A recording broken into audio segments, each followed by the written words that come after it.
नमस्कार दोस्तों, डेली हिंदी कहानियां में आपका स्वागत है। हमारी आज की कहानी है दहेज कभी खुशियों की गारंटी नहीं दे सकता।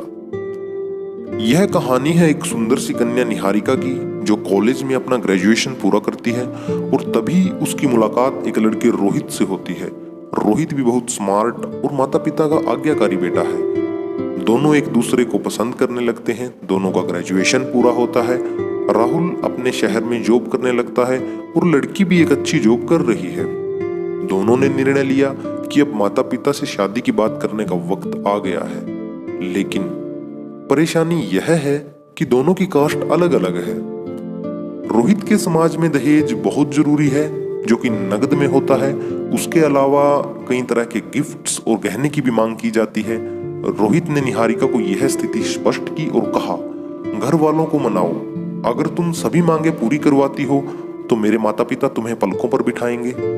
निहारिका ने अपने माता पिता से यह बात कही। निहारिका के माता पिता को यह बात पसंद नहीं थी, पर निहारिका की जिद थी कि अगर मुझे दहेज दोगे तो मेरी इज्जत बढ़ेगी। निहारिका के माता पिता सक्षम भी थे, बिना मांगे भी निहारिका को बहुत कुछ दे सकते थे, पर उन्हें इस तरह दहेज की मांग करने वाले लोग पसंद नहीं आ रहे थे।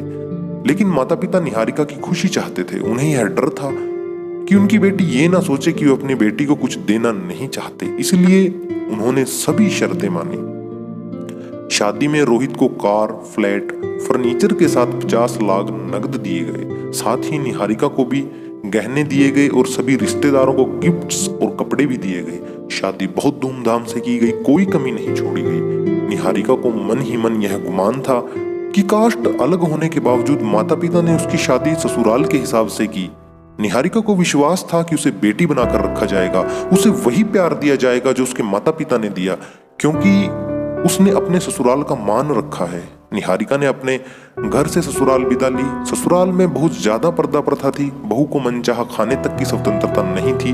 कितनी भी भूख क्यों ना हो, घर की बहू सबके खाना खाने के बाद ही खाएगी। यहाँ तक कि उसे घर के पुरुषों के सामने बैठने तक की इज्जत नहीं थी।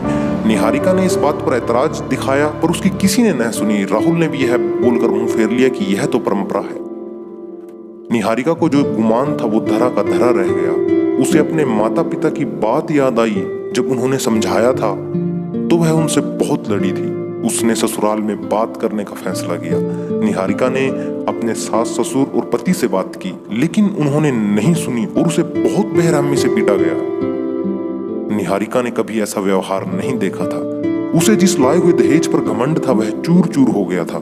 निहारिका को माता पिता से बात करने में भी शर्म महसूस हो रही थी। और इसी कशमकश में एक दिन निहारिका ने अपने आप को खत्म कर लिया। माता पिता को जब यह पता चला तो उन्हें अपनी गलती का एहसास हुआ कि वक्त रहते समझा होता तो बेटी साथ होती।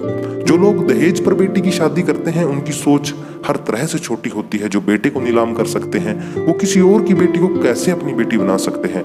और दहेज कभी खुशियों की चाबी नहीं बन सकता। यह बात सभी को समझनी होगी। इस दहेज प्रथा की कहानी में आपने पढ़ा होगा कि माता पिता ही नहीं, लड़की की सोच भी दहेज को सपोर्ट कर रही थी। कई बार लड़कियों को दहेज का गुमान हो जाता है, पर जो लोग लोभी होते हैं वो कभी अच्छे नहीं हो सकते। यह बात सभी को समझने की जरूरत है। कहानियां जीवन में बहुत मायने रखती हैं। कई बार बड़ी से बड़ी डिग्री भी ज्ञान नहीं देती और एक छोटी सी कहानी जीवन बदल देती है। इस शिक्षाप्रद कहानी को आधार बनाकर अपने बच्चों को जीवन का सच्चा ज्ञान जरूर दें। उम्मीद करता हूँ आपको यह कहानी पसंद आई होगी, तो चैनल को लाइक, शेयर और सब्सक्राइब जरूर करें। तो मिलते हैं अगली ऐसी ही एक और कहानी के साथ।